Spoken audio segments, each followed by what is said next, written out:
Hello, everyone, and welcome to today's virtual roundtable, Degrees of Green, Evolutionary and Revolutionary Approaches to Data Center Sustainability, hosted by Kohler Data Centers. I'm Amy Shavanik with JSA, and I'm excited to kick off today's virtual event. For the next hour, this roundtable will examine both the evolutionary new practices and revolutionary new technologies involved in tackling the challenge of data center sustainability.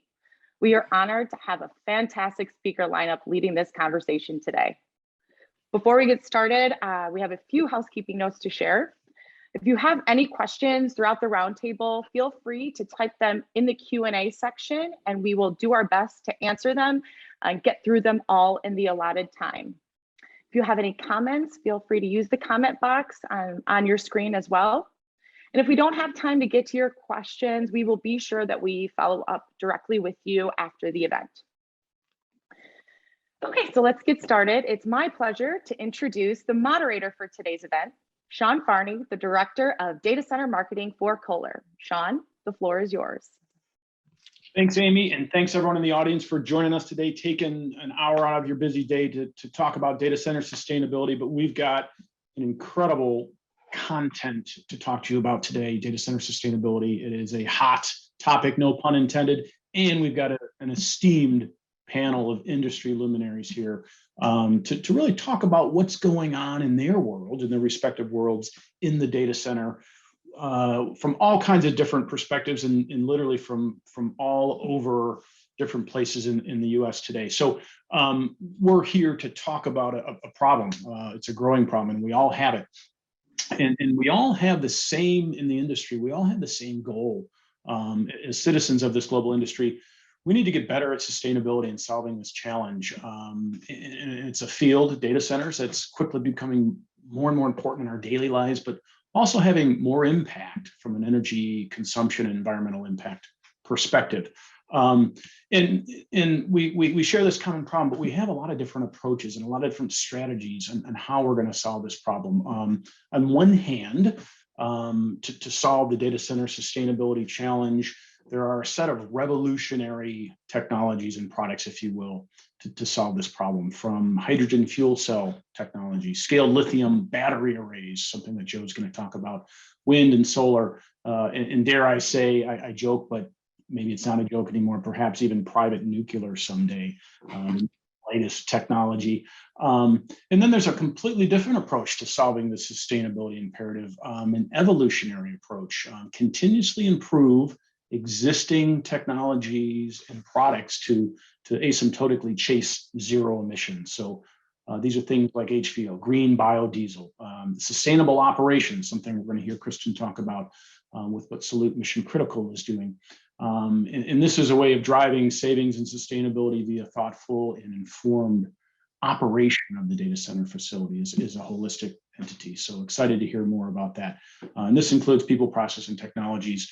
In a tangible example I always use about or to really explain what an evolutionary approach to data center sustainability is something that Kohler is working on around operations of our gen sets. We've got a new engine technology which obviates wet stacking, which has been a problem in the industry for years and years and years, and which has caused some more frequent testing at load for longer periods of time. With our new technology and a different way to operate our gen sets, we're actually recommending no load testing at much greater intervals, which actually has the ability to drop your emissions and fuel burn by 82% over the course of a year and across thousands of megawatts. That's a lot. So that's a tangible example of an evolutionary approach.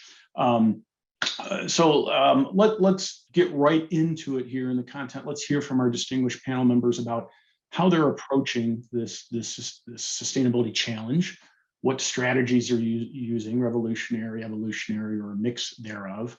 And we'll start with some questions, and I'll start with Joe. Joe Cava, who's at Google and has a long and distinguished career in the industry and has built, I'm sure, thousands of megawatts of data center capacity, so truly an expert. And I kind of want to level set for our audience and really go up a level from data centers and talk about sustainability in general, because Google is a clear leader in sustainability, and not just as a technology provider, but as a greater corporate citizen. And its efforts are company-wide. So tell our audience a little bit more about Google's commitment to making sustainability an enterprise priority and being a good corporate citizen. Thanks very much, Sean, and thanks to Kohler and to Kristen and Dean for joining the panel discussion today. And you know, we've been a leader in sustainability for a long time, going back all the way to like 2007, when we became the first major company in the industry to be operating 100% carbon neutral. And back then it was primarily through high quality offsets that we were purchasing.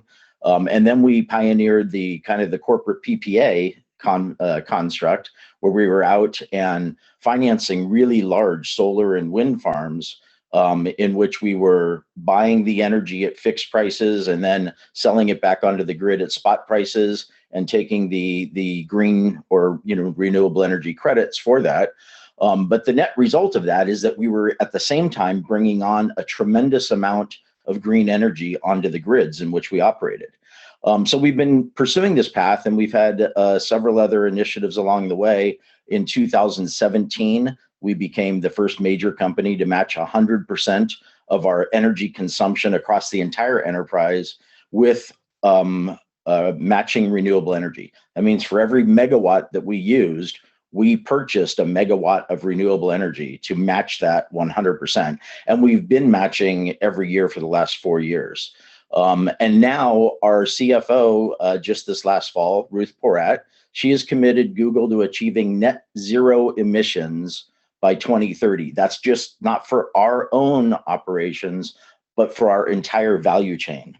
So, I mean, and obviously, our generator manufacturers are a big part of the value chain. So to the extent that Kohler is doing things like what you just said, like minimal load, no load testing and things like that, that helps, because all of that goes into the value chain. So it's really important that we're looking at this from an ecosystem. So we intend to really focus on minimizing or eliminating our emissions, our direct emissions. And for what we can't eliminate by 2030, we're going to invest in nature-based and technology-based technology that actually removes carbon from the environment. So we've got a lot of things going there, but it's going to be a dramatic focus on reducing our operational and embodied emissions. And then along with our our net zero goal, we that last year also announced that by 2030, we intend to be operating 100% of our data centers on 24/7 carbon-free energy. So that means not just buying PPAs in the grids, but actually procuring carbon-free energy to operate all of our data centers around the world, 24 hours a day, 7 days a week, on true carbon-free energy. There's a long way to go to get there, just to be blunt, right? But we've made pretty good progress so far. We achieved 67% carbon-free energy on a 24/7 basis last year, and that was up from 61% the year before. So we've got a long way to go, but there are proof points. 5 of our data centers around the world are now either at or above 90% carbon-free energy 24/7. For instance, the data centers in Denmark and Finland are both above 90% carbon-free energy 24/7. So it takes not only working on our own procurement strategies, but it takes investment in new energy production strategies and public policy. Because in many parts of the world, the public policy just is not in place today that allows the grid operators to bring on that much renewable energy. So we have to think about this holistically: our purchasing strategy, the generation strategy, and the public policy to support the operators on the grid. Wow, impressive stuff, Joe. It's not easy being green, but Google sure makes it look that way. I mean, the numbers are just amazing, and your comment about the grid and grid design, we could do a whole webinar on that. US grid was not designed to receive That's right. back, and that's actually one of the gating factors, right? No, you're exactly right. And this is why, our philosophy is that we're not doing this for Google only, but we're trying to lead the way that will allow others to do the same thing as well. So we're not, of course, we have our own internal objectives, but we want to be the leaders to help the industry overall and and other industries follow suit. Because, the more the more wood behind these arrows, the better we're gonna achieve this pretty audacious objective faster. And so what we're doing is to try and lead the way that allows others to follow. So it's not just simply for Google. Wow, congratulations! That's fantastic, and thank you for that broader perspective on corporate sustainability.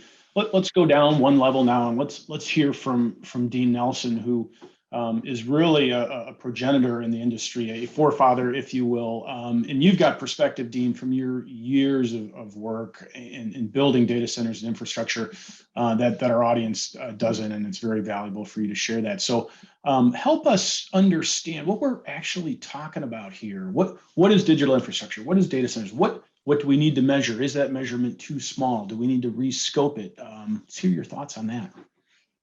Yeah, and by the way, I think we're all green with envy with how aggressive that Google is, by the way. So it's cool being green. And I got to give a shout out. I mean, we gave Joe the sustainability award, the initial sustainability award for iMasons, primarily because of exactly what he just talked through. Leadership is important in this. And if we don't have leaders, we're not going to be able to have others to see some kind of, I guess, recipe to follow so that they don't have to reinvent the wheel. And so again, I look at all the different things that have been published, and kudos to Google and to Joe and of course your entire team, because there's commitment and it's apparent. So, but I want to step back, as you're saying, Sean, and look at the industry as a whole. And I've been a bit frustrated with these conversations for over a decade. And it's mainly because we haven't really aligned in on what our industry is. And so if you think about it, like Google and others that are large portfolios, they know their portfolio. They measure it, right? They optimize it. They're driving it for efficiency, for sustainability, for cost. They're delivering everything they need to because they have a full picture of exactly what they've got. And if you take that, that's a portion. Google is huge, as are all the other cloud players and hyperscalers. But what about the industry itself, and how is the industry scoped? And I think our biggest challenge is that we get things, wild ranges of, we consume less than 1% of the global energy in data centers.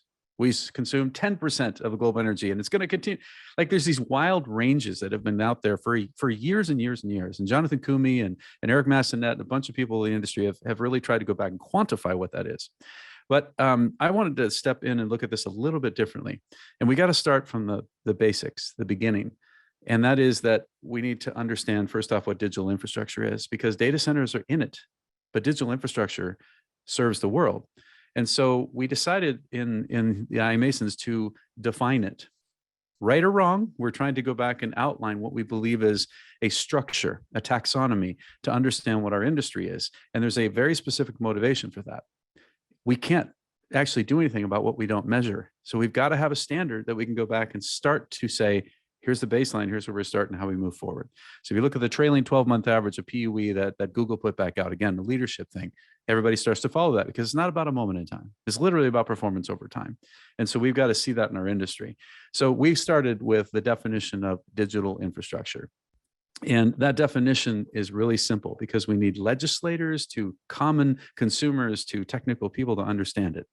So the way we defined it right now is digital infrastructure is a collection of data center locations that deliver electronic services to people and machines. Every word in there is important.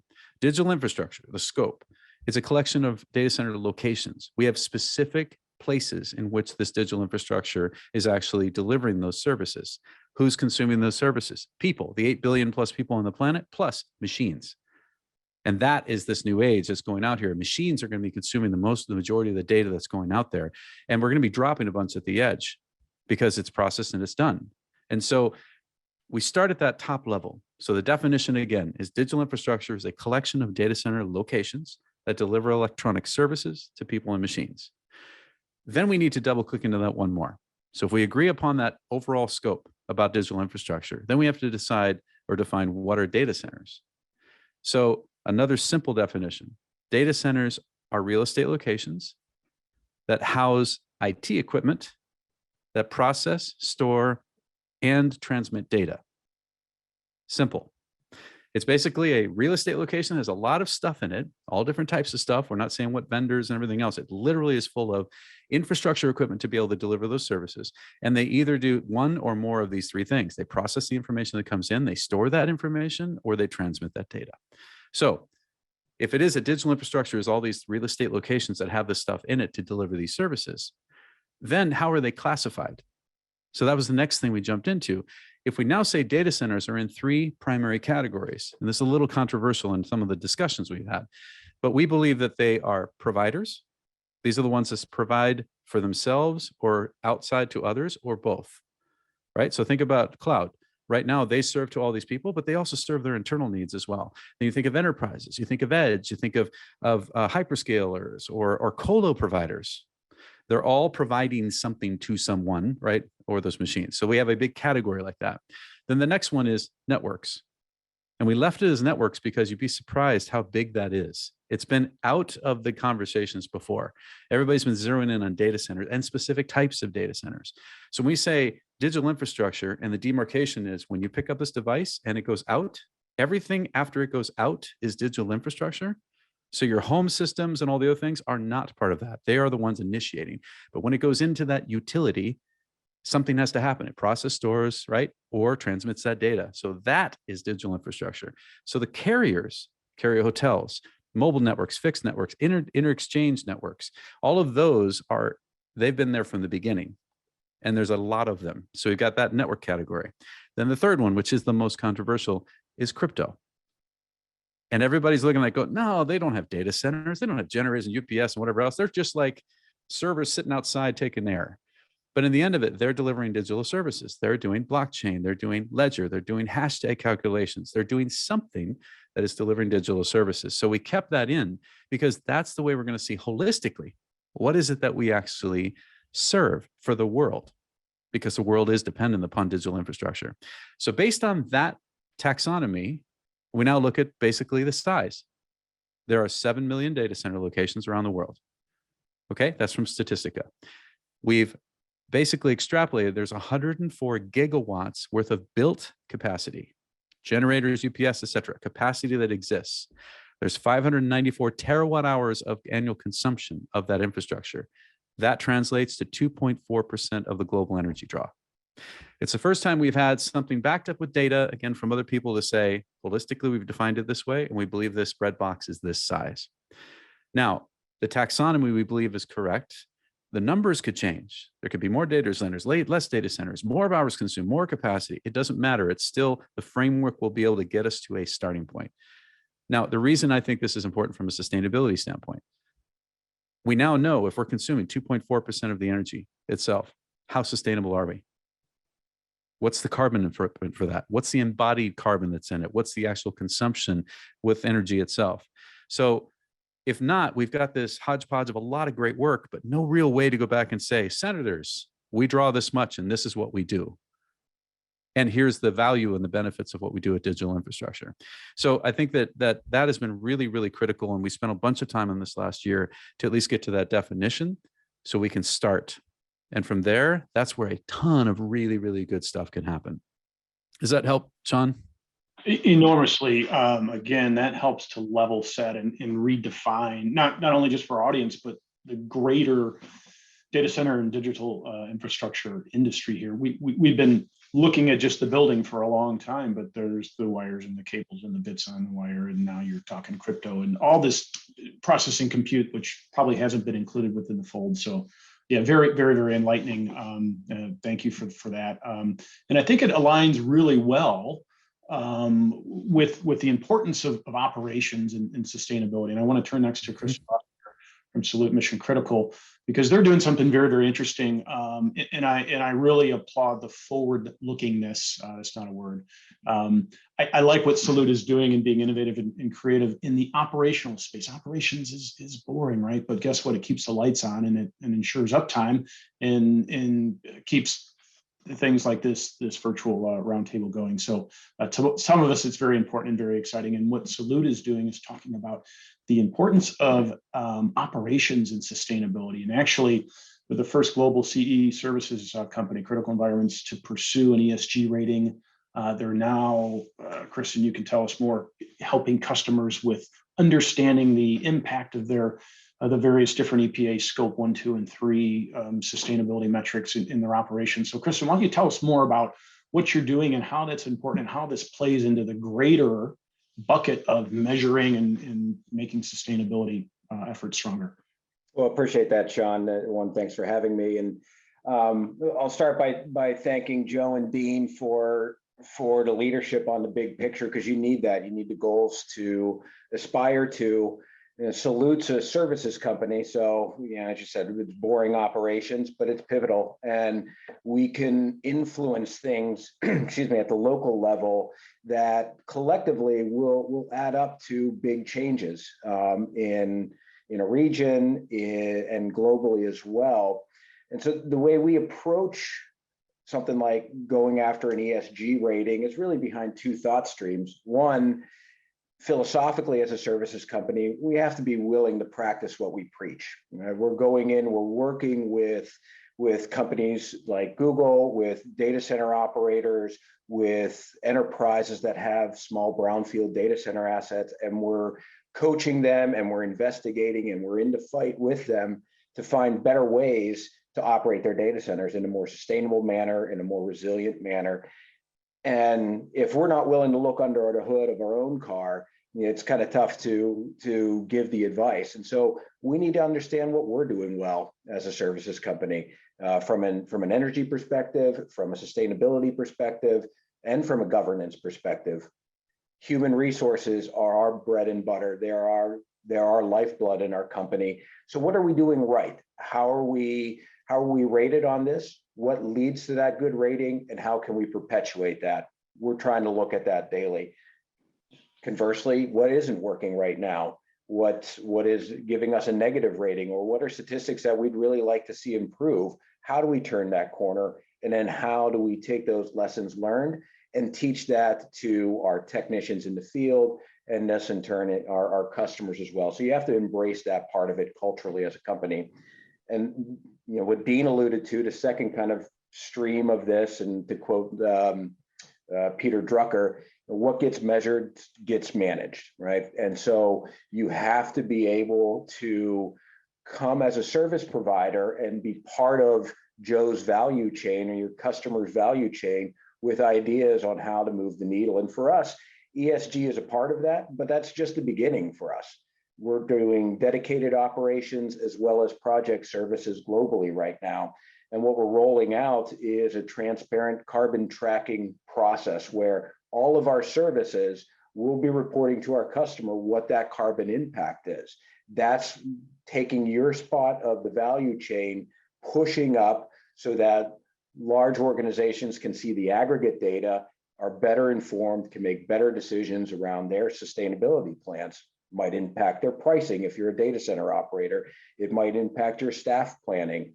It might impact the prioritization of which projects take precedent. With the amount of brownfield data centers that are out there, giving tools for how we're measuring our carbon footprint and how little projects can impact those data centers at a local level, and we're going to pick up a lot of boat speed in those, what was it, Dean, 7 million data centers out there. And there's a lot of ground to be gained at the local level for this. So we're bringing tools like a Ledger 8760, a SIBO to the table, and then others where we're coupling that data and that transparency, having an open dialogue with our customers. And from there, when it gets measured, it gets improved. And that's kind of the approach that we take as a services company. Do you think, Kristen, this will become competitive? back in the day, I recall losing a lot of sleep and hair, preparing for audits, SAS, ISO, PCI, SSAE, so on and so forth. But it was worth it because you could hold that up to your customer and say, look at how good we are. What about sustainability audit? And this can be a question for the whole group. Are we going to get to that? Should we get to that? Should that be this, manage what you measure framework to make us better? Well, I certainly think that's the logical progression of things. I know I've talked to Dean in the past about things like carbon stickers, like UL ratings for OEMs. I think that's a fantastic that's a fantastic benchmark to get to. We're already seeing RFPs that are asking us for our plans from a business continuity plan, not just the redundancy portion of it, but what's your sustainability plan as part of that scope. And the thing about it is it's not a static requirement. What it requires is year-over-year vigilance and measured year-over-year improvement. So, what we're talking about with customers is let's put an SLA on sustainability from an operations perspective. How are we doing things more efficiently? If we have to come in and do a cleaning project one year and the next year we're able to optimize it and reduce our carbon footprint because what took 5 days now takes 4 days, those are measurable improvements that we can make that then again aggregate up. So, as any kind of services company, you have to have a vigilance and a culture of vigilance that's backed by good training so that you're improving your teams, that they're aligned with your company's goals, but also your customers' goals as well. And you're going to see that being a table stakes requirement for any operator. Yeah, if I could jump in there, Yeah. I just remember I had, when I worked at eBay, we had some really comprehensive sustainability metrics that we tracked in a similar way. And I'm sure Joe probably has that as well. But it really came down to we want to be able to report out efficiency. And I remember a debate we had between PUE and WUE. And we wanted to understand exactly what happened between that because we could go back and conserve water, but all of a sudden we affected the PUE aspects of it. So there's a balance that has to be achieved. But again, if you don't measure all those pieces, you can't even know that you're turning this knob and totally screwing something up on the other side. So. No, you're exactly right, Dean. And even more recently, I read yesterday, some jurisdictions around the world have put a moratorium on new data center permitting. We saw it in the city-state of Amsterdam there. We've seen it in Singapore. We've seen it in Dublin, Ireland. And the Singapore minister, just yesterday, I read that they have now released the moratorium on data centers. However, it comes with caveats. They will only approve new data center permits that are deemed to be the most resource efficient data centers in the world. And so, it may be that it's not just for our own, corporate perspectives that we're measuring and monitoring our sustainability aspects. It may be that we have to from an external permitting or an AHJ perspective. So I think that may be something we see more of in the future. Yep, I agree. I have I really love the fact that they've done that because it's going to drive the right behavior. Mm-hmm. What is the most sustainable program and thing? So versus, we don't want you to build more data centers and we open it back up and they can build inefficient things that are rolling out. So to me, where the policy is, as long as the policy is right, which is another thing that's a challenge. Yeah. Or the money is that's going to drive the right investment, like ESG investments that are going on across so much private equity and things today. Yep.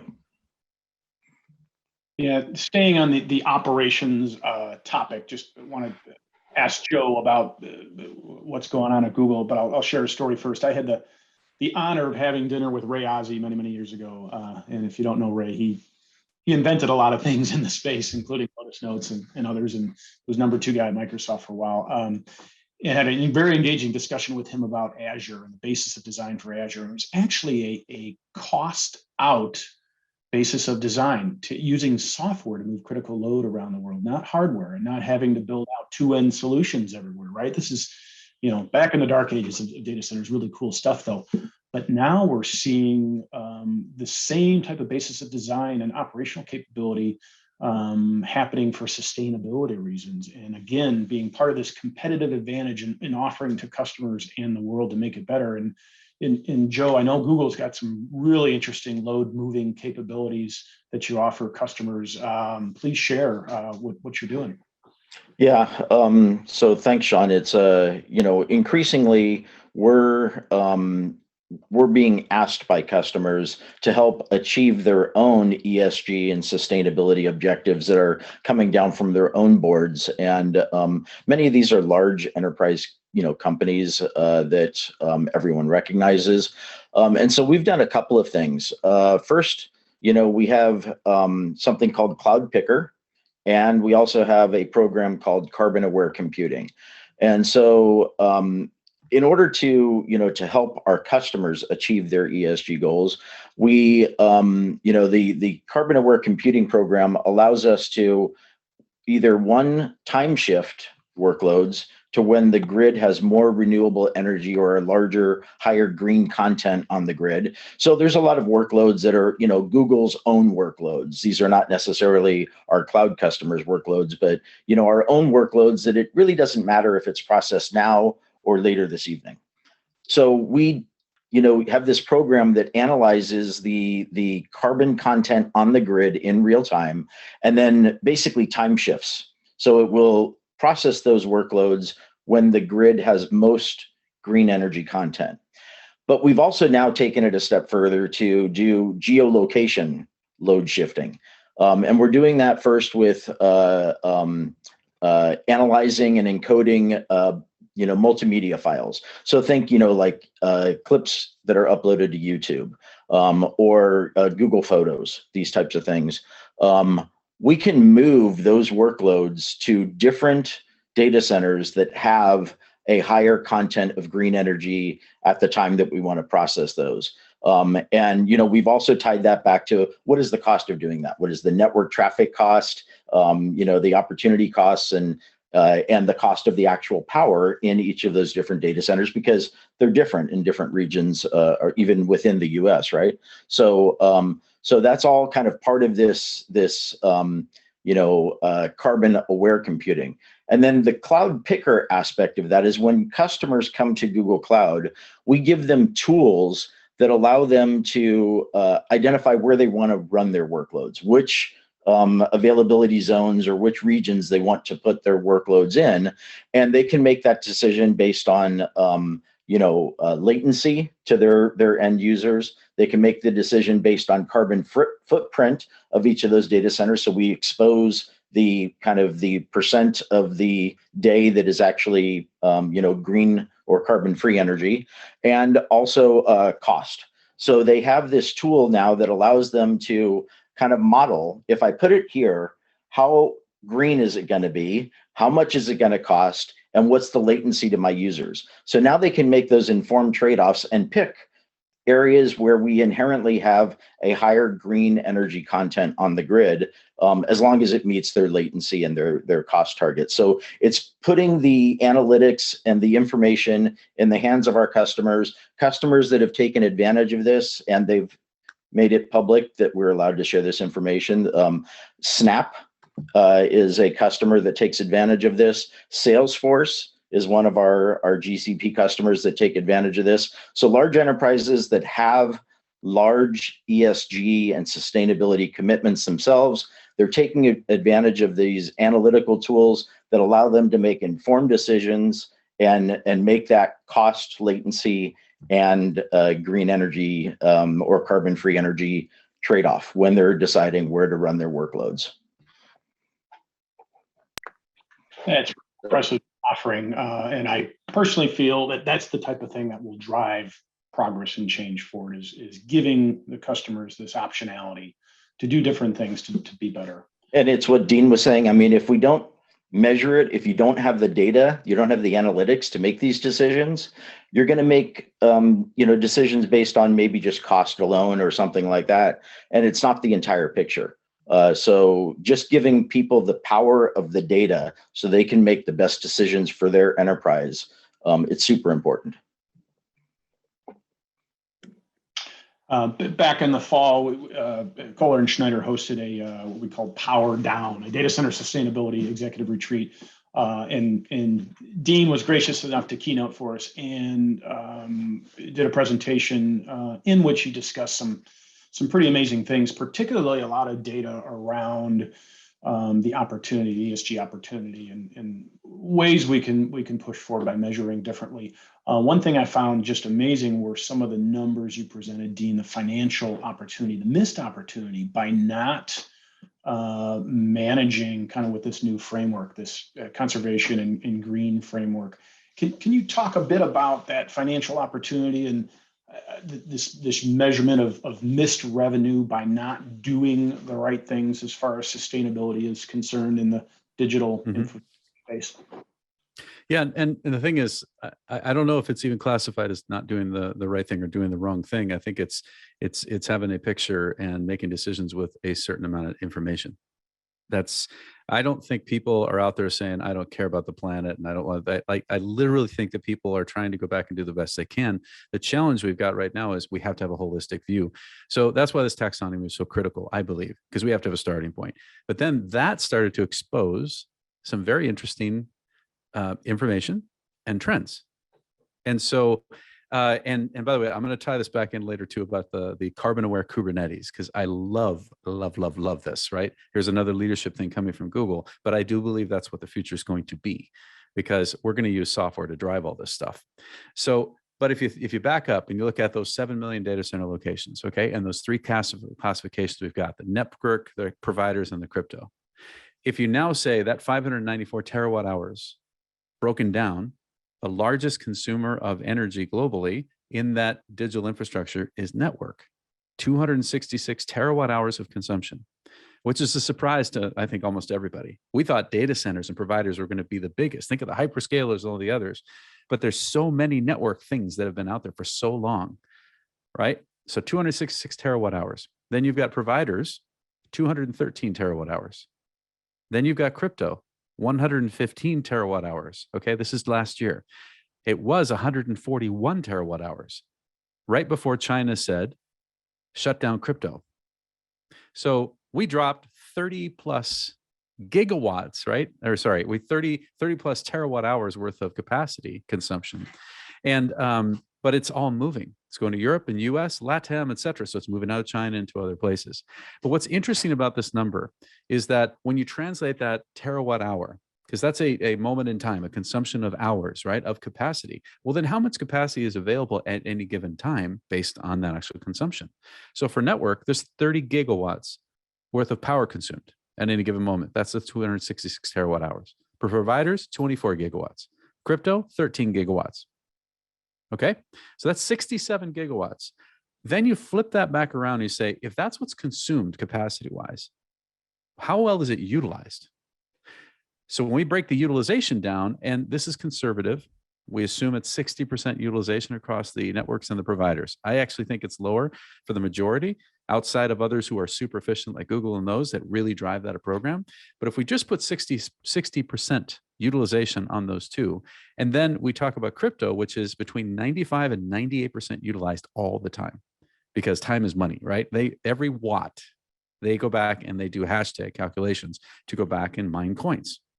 So if you look at that one, that means there's 67 gigawatts of capacity consumed.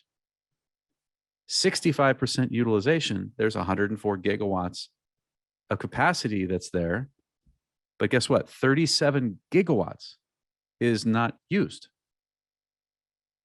37 gigawatts of capacity, when you start to translate that into the equity investments, is about $223 billion worth of investment that is not yielding the returns it could. Then you break that down into what if it was actually services that are provided, like in colos and others. That's like tens of billions of dollars of revenue left on the table at the same time. So when you start to think of those numbers, there's an economic aspect of it. First off, from an ecology standpoint, we're using 65% of the capacity we're building. Conservatively, I think it's less. And we're perpetuating that in more and more builds around the world. So if there's that much money and that much opportunity, what do we do about it? That's why this taxonomy was important, because it just exposed opportunity that we can go after. And so that to me is where now you look at every data center in the world, how efficiently is it running? PUE is one piece, but what is the overall utilization of the capacity that you built? The one in PUE needs to be measured as well. Because we're building a lot of capacity for that one, and we're measuring a thing on the right side of the decimal for PUE and getting that down to diminishing returns. Awesome. But what about the one? Does that help, Sean? Yeah, that was a dizzying array of data, and I'm not really impressed by it all, but it's so germane. But you're right, it's not intentional. There's just so much more now. The scope, the breadth, the depth has increased so much, and it's hard to keep up. The business of running a data center is hard, right? On a day-to-day basis, keeps you up at night.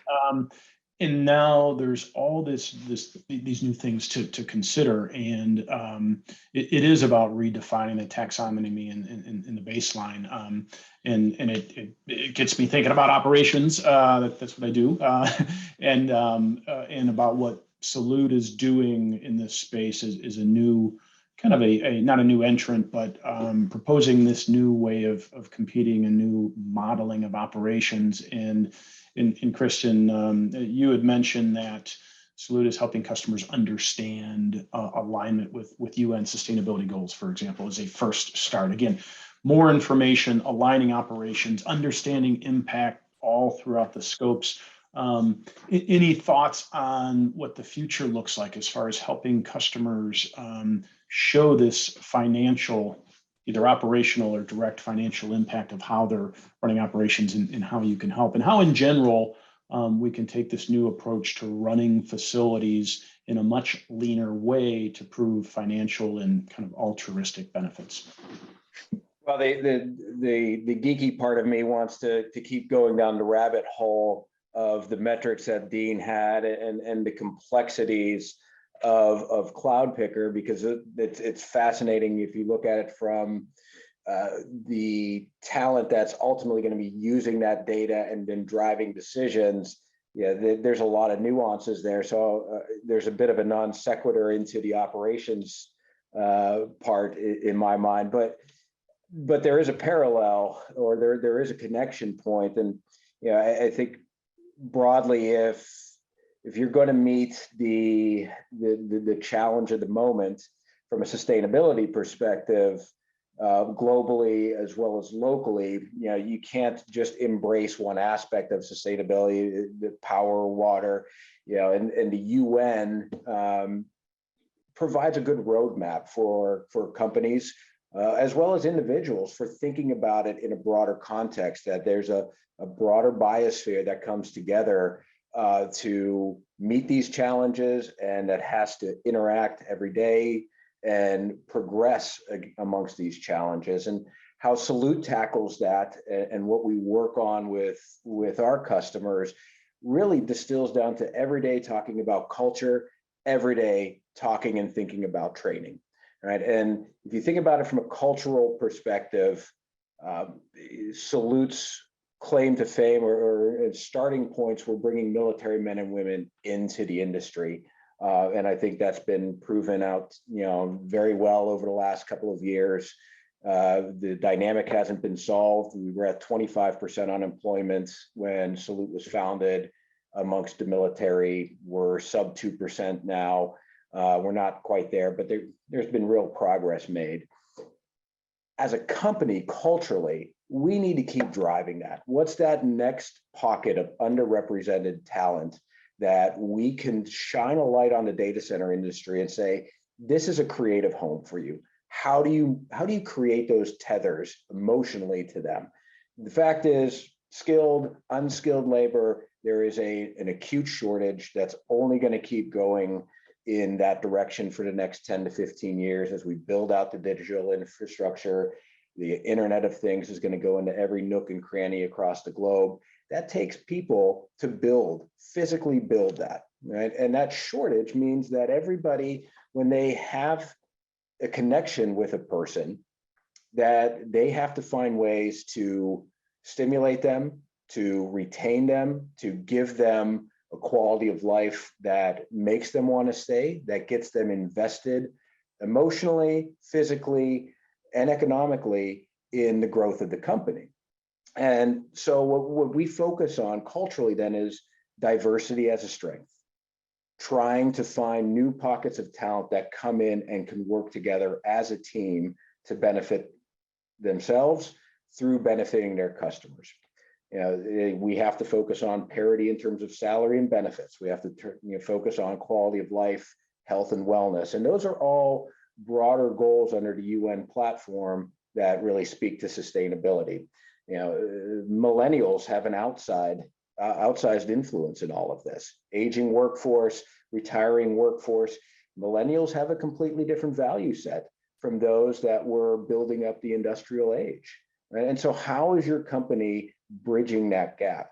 How are you taking the skill set knowledge of your data centers and how are you infusing that in the millennials that are coming in to work? That's a cultural thing that you have to work on day to day. You also have to work on it from a training perspective. Training creates that nexus that combines the cultural assimilation with the skill sets that are needed. And then you need to take it another step forward. You need to take it into sustainability training. You need to get new technicians understanding the financial implications of what's going on in a data center. The technician that sees a report of a mop that was executed by an OEM, entering that into the CMMS is not just uploading a file, it's our cost for this was X. That fits in our budget, how? And over the course of time, they start becoming holistic, business-minded technicians. That's sustainability because that's going to give you a chance to retain them. They're going to want to learn more, continue to grow. And really, when you're talking about in terms of the long-term gains economically, the retention should be looked at as a zero margin cost because all of the benefits that you can accrue by having a culturally aligned workforce that is well trained is going to pay dividends ad infinitum as much as solar, wind, and other renewables, because that's what's going to just have an automatic regenerated benefit to an enterprise. So that's really taking what the UN is framing out and trying to work that out locally. And that's different in Europe than it is in the US, than it is in Asia. You have to be able to adjust and pivot that at a local level. Great answer. Thanks, Kristen. And again, thanks to Salute for what you do for our veteran heroes. It's amazing. And the growth story there has been amazing. Brings up all kinds of really interesting issues, including culture. The big one, culture drives strategy, not the other way around. And this could be a big challenge. We all know and love our critical environments, folks. They're really good at battling entropy and maintaining uptime. That's what they do. And we want Colonel Jessup up on the wall, right? We need that. But it brings a little bit of a change adverse attitude, right? So new training, new mops, new consumables, new stuff, and new stuff is the enemy of uptime. Complexity is bad. I think that's a big issue around sustainability, whether we're talking about revolutionary or evolutionary. It's new stuff. It's new ways of doing things. Just an open question to the group. Comment on that. And Kristen, you hit a lot of this, the training and the new orientation, and it's not just a mop, and there's all this other stuff. Just throw that one out there. And if anyone's has thoughts or doing something about this already internally to force this cultural change. Yeah, we've just to kind of kick things off, we've had I guess you might kind of refer to it as a zero blame culture for a long time, because as you mentioned yourself, Sean, and it really is true, mission critical operators tend to be very conservative by nature.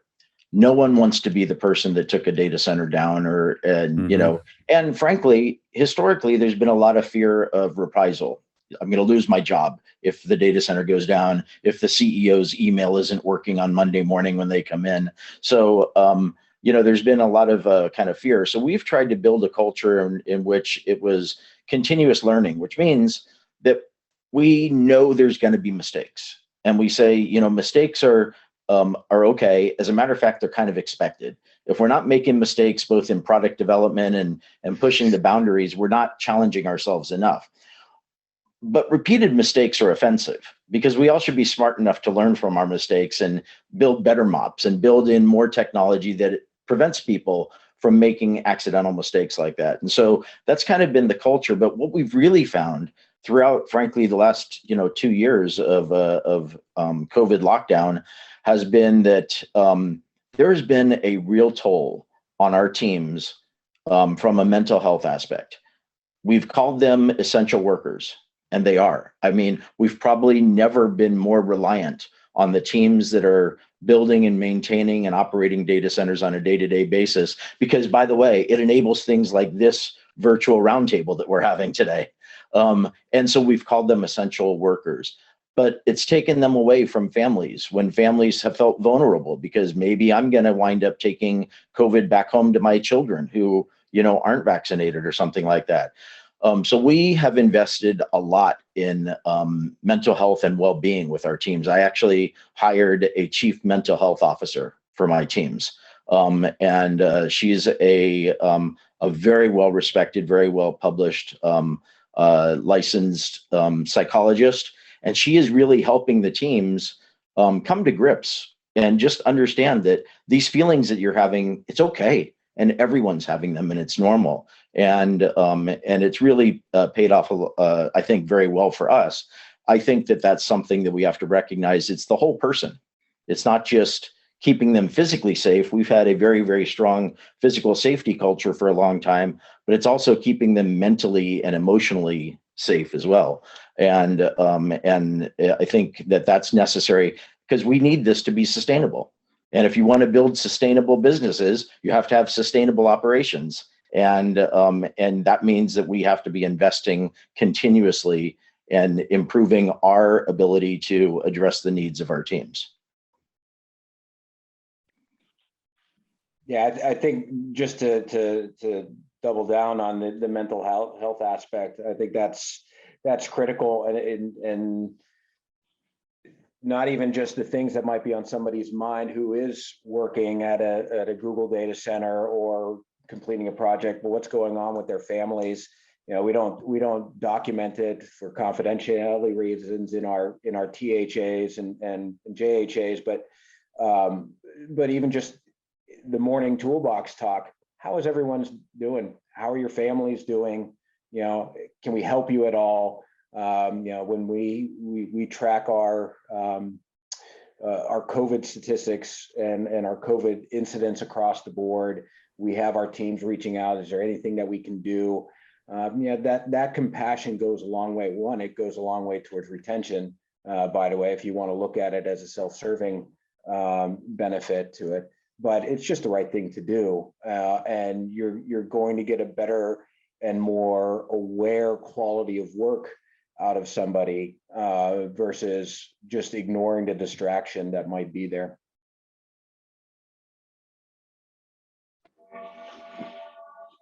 Great answers, impressive stuff, folks.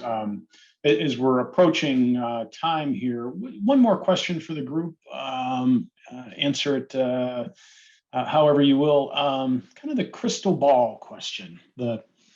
Where do we need to be with this? What do we need to be measuring, Dean? How do we make operations competitive? Christian, Joe, what does the sustainable data center of the future in 3 or 5 years look like? What do you want? It can be a wish list, it can be aspirational, totally fine. But just to give our audience an idea of what's on your minds, where we're trying to go, where we want to go to as we start this mission.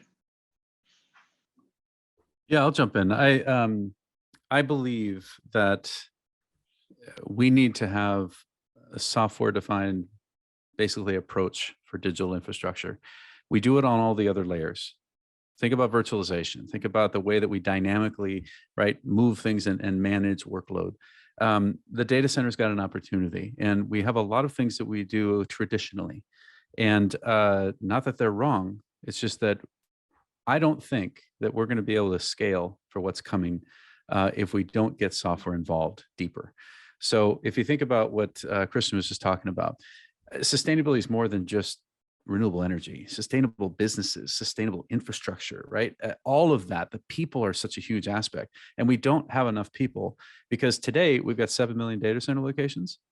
Edge is going to blow up. There's going to be so many more locations. Those can't be staffed by people everywhere.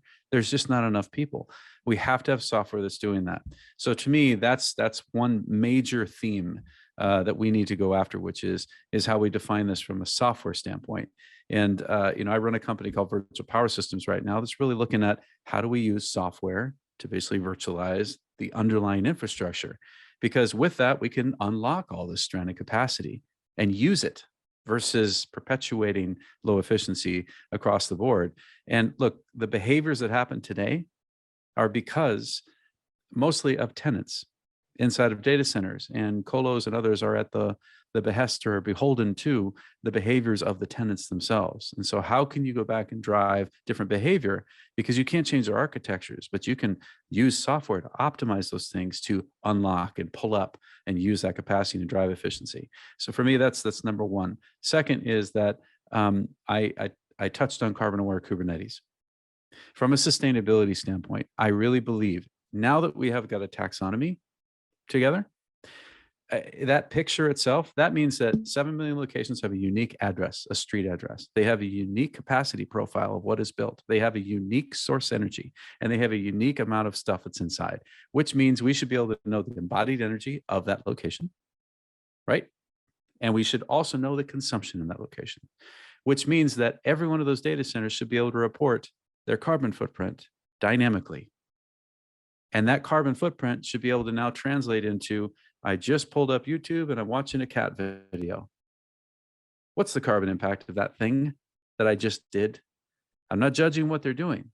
It's just helping people understand that what they're consuming, and then also showcasing and driving the behaviors behind it, that we can now do carbon aware Kubernetes and move the workload to the things that have the lowest possible carbon footprint.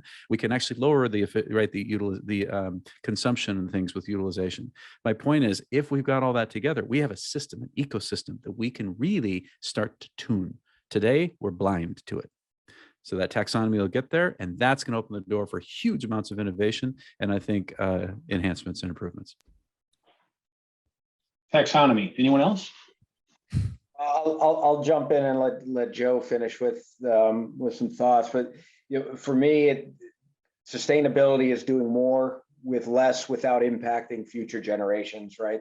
And so from our perspective, it's converged training. It's creating holistic technicians that understand that if Google's customers are using Cloud Picker, what does that mean? If you're making a decision on where to put that compute, getting people to understand that holistically and globally is important.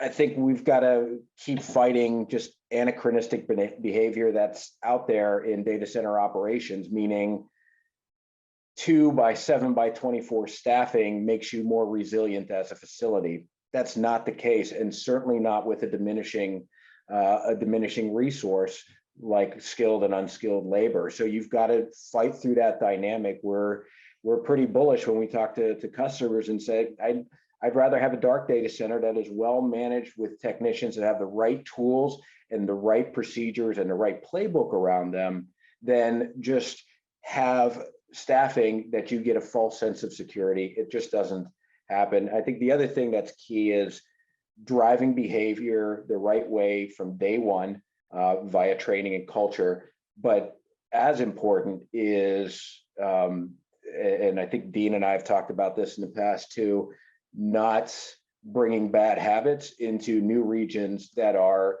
quickly developing and emerging. We're starting to do more work in South America. We're starting to do more work in Africa. We have to take a next generation operating model to those regions, train them the right way from day one so that they don't find themselves in the same spot that we're in right now 10 years from now. And I think those things are important to keep pushing ahead on. Yeah, and maybe just to kind of put a bow on this, while I agree with everything, I think I would kind of sum it up as you have to have a net zero mindset that needs to be net zero carbon impact, needs to be net zero impact to our watersheds, needs to be net zero impact to our people. I mean, if anything, it should be net positive impact, certainly to the people, but certainly kind of the do no harm. That's the motto of our safety culture. And also I think that it's net zero waste. Waste, not only, you know, physical waste going to landfills, but wasteful behaviors, wasteful practices, only utilizing your IT assets at 40, 50, 60%. You know, and you know, I'm sure this is shocking, but I think that technology is going to get us a lot of the way there. It's going to, you know, we use technology to do predictive maintenance instead of periodic maintenance. We use technology to operate our data centers better so that we're driving down the lowest cost of operations, the lowest PUE, the lowest WUE on a real-time basis based on the actual changing conditions of weather and load at that time. And using technology to drive workloads where the zero impact on the grid, meaning more carbon-free energy on the grid, is at its greatest potential. So all of those things combined, to me, I just sum it up as a net zero culture. Well, with that, we will close. We're a little over, and we all hope for a net zero future. Thank you to our audience for attending and listening, and a big shout out to our esteemed panelists. Thank you for your wisdom and input. Very well received and appreciated. And I look forward to further discussions. Everyone have a good afternoon, evening, day, or morning, depending on where you are. And we'll look to see you again soon.